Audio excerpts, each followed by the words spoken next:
Cabinet తీసుకోవాలని చెప్పి రాష్ట్ర ఏదైతే యాదవ్ కుల పోరాట సమితి సమావేశం ఉందో ఏకగ్రీవ తీర్మానం చేస్తుందని చెప్పేసి మేము ప్రభుత్వం చెప్తా ఉన్నాం, ప్రభుత్వానికి విజ్ఞప్తి చేస్తా ఉన్నాం. ఎందుకంటే ప్రజలకు ఒక అవసరాలు, ఎందుకంటే 20 లక్షలు 25 లక్షల జనాభా మీరు చెప్పిన లెక్క ప్రకారం గొల్ల కుర్మల యొక్క జనాభా ఈ రాష్ట్రంలో 26 లక్షలు 6 లక్షలు 5,60,70,000 కుర్మలు అన్నారు. అది మీది అదే వాళ్ళు చెప్పినాక చెప్తున్నాను. నేనేదో మనం గొప్ప చెప్పి 50 లక్షలు 100 లక్షలు మనం చెప్పుకుంటే బాగుండదు.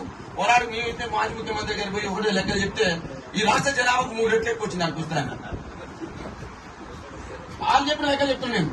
ఓకే మన జాత 35 శాతం వాళ్ళు చెప్పిన లెక్కలే, వీళ్ళు చెప్పిన లెక్క ప్రకారమే మనం 26 లక్షలు 20 లక్షలు మనం మీరాజులు యాదవులు సమానమైనటువంటి స్థాయిలో ఉన్నారు గొల్ల కుర్మలు కలిస్తే. మరి ఇంత చెప్ప జనాభాకు ఉండొద్దానే మంత్రి పదవి పోనీ.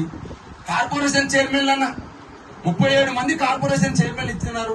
మరి ఇటువంటి వాళ్ళు మెడికల్ లాంటి వాళ్ళు మా ఉస్మాన్ సిటీలో చరణ్ కౌశిక్ యాదవ్ లాంటి వాళ్ళు, లోకేష్ యాదవ్ లాంటి వాళ్ళు కాంగ్రెస్ పార్టీలో పనిచేస్తా ఉన్నారు. వాళ్ళని తీసుకోవద్దా చైర్మన్ గా? ఎందుకు తీసుకోకూడదు? వాళ్ళకి ఎందుకు చైర్మన్ ఇవ్వకూడదు? మాకు ఇచ్చారు కదా మా పార్టీలో, నేను డిప్యూటీ క్యాబినెట్ హోదాలో నేను పనిచేసిన కదా. మంత్రివర్గంలో స్థానం లేకపోయి, కార్పొరేషన్ లో చైర్మన్ లేక 37 కార్పొరేషన్ ఇస్తే కార్పొరేషన్ చైర్మన్ లేకపోయి, ప్రభుత్వ సలహాదారు 13-14 ఇస్తే యాదవ్ స్థానం లేకపోయి. ఏమనుకుంటున్నారు? ఇడ్డి జాతి అనుకుంటున్నారా? గుడ్డి జాతి అనుకుంటున్నారా? ఏం అనుకుంటున్నారా? నమ్మకం అనుకుంటురా? అయ్యా నమ్మకం అనేది మా దగ్గర ఉన్నది. నమ్మకం కాక ఒకవేళ కిరికిరి చేస్తే దుడ్డు కర్ర పెట్టి కింద పడేసి కూడా మా దగ్గర ఉందని చెప్పి పత్రికా మిత్రులు దీన్ని రాయాల్సిన అవసరం ఉంది. ఇలా యూనిట్లు 2 లక్షల యూనిట్లు అన్నారు, ఇవ్వాల్సిన అవసరం ఉంది కదా. ఏ ఐక్యపట్టిన సభలు మా వాళ్ళకే లాభం జరుగుతుందా? నానుడు ఉంది కదా, గొర్రె బలిస్తే గొల్ల వాళ్ళకు బలం అని చెప్పేసి. మాకే కదా మా దాంట్లో మంత్రి ఉంటే, మా దాంట్లో కార్పొరేషన్ చైర్మన్ ఉంటే, మా దాంట్లో ఒక ప్రభుత్వ సలహాలు ఉంటే మాకే న్యాయం జరుగుతుంది కదా. దేశవ్యాప్తంగా అనేక మంది ఈ దేశంలో చెప్తా ఉన్నా ఏ కులం కూడా ఇంతమంది ముఖ్యమంత్రి అందించలే. చెప్పండి మీరు దమ్ముడి ధైర్యం అంటే ఏ కులం కూడా ఇంతమంది ముఖ్యమంత్రి అందించాలి ఈ దేశంలో. ఢిల్లీ ముఖ్యమంత్రి మనోడైండు, హర్యానా ముఖ్యమంత్రి మనోడైండు, మధ్యప్రదేశ్ ముఖ్యమంత్రి మనోడైండు, ఇవాళ కూడా ఆలయం మధ్యప్రదేశ్ ముఖ్యమంత్రి మనోడే ఉన్నాడు. మరి ఇలా రాజస్థాన్ ముఖ్యమంత్రి అయినాం, మరి ఇలా యూపీ ముఖ్యమంత్రి అయినాం, బీహార్ ముఖ్యమంత్రి అయినాం, ఇలా కర్ణాటక ముఖ్యమంత్రి ఉన్నాం.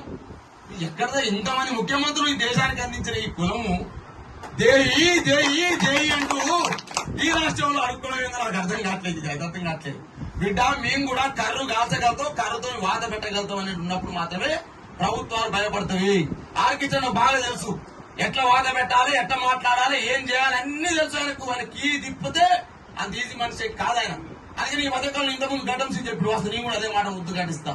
వాస్తవంగా అన్ని ఏమంటాం మనం, నాకు రాజ్యసభ కావాలి, నాకు ఎమ్మెల్సీ కావాలి, నాకు ఎమ్మెల్యే కావాలని మనం అడుగుతున్నాం. కొంచెం కృష్ణాన్న మాత్రం తలబడుకు జాతీయ పార్టీ ఆయన నడుతుంది, ప్రాంతీయ పార్టీ ఆయన నడుతుంది, ఇంకో ప్రాంతీయ పార్టీ ముఖ్యమంత్రి ప్రకటిస్తుంది. అది ఈజీగా రాదు అనుకుంటారు, అంత ఈజీగా కృష్ణాన్న ఏంటి దాని వెనకాల ఏముందంటే త్యాగం ఉన్నది. ఎక్కడైతే త్యాగం ఉంటుందో అక్కడ అవకాశం దొరుకుతుంది. దుమ్మెట పాలన ఊకనే దొరికింది అనుకుంటారు అవకాశం, ఊకనే దొరకదు. ఎక్కడ 50 రోజులు జైలు జీతం అయింది, నేను చదివే డాక్టరేట్ అయింది, నా మీద ఉన్న కేసు 150 ఉండింది, ఆందోళన సభలో సచ్చుడైంది. ఇది త్యాగం. ఎప్పుడైనా గుర్తుపెట్టుకోండి, ఒక త్యాగం, ఒక రైతు త్యాగం చేస్తే పంట వంతది. ఒక కులంలో నాయకుడు త్యాగం చేస్తే ఆ జాతి బాగుపడుతుంది. రాములన్న గదే పని చేస్తా ఉన్నాడు, బలహీన వర్గాల కోసం మా కృష్ణ గదే పని చేసింది. కాబట్టి త్యాగంతో ఫలితం వస్తుంది ఎప్పుడైనా. త్యాగం అంటే ఏంది? రైతు నిరంతరం ఏం చేస్తా ఉంటాడు, ఓ సినిమాకు ఓడు, ఓ షికారుకు ఓడు, ఓ పెళ్లికి ఓడు, ఓ పేరెంటానికి ఓడు, నిత్యం ఆ పంట మీదనే త్యాగం చేస్తాడు లైఫ్ అంతా. అక్కడ ఏమైంది? ఆ త్యాగం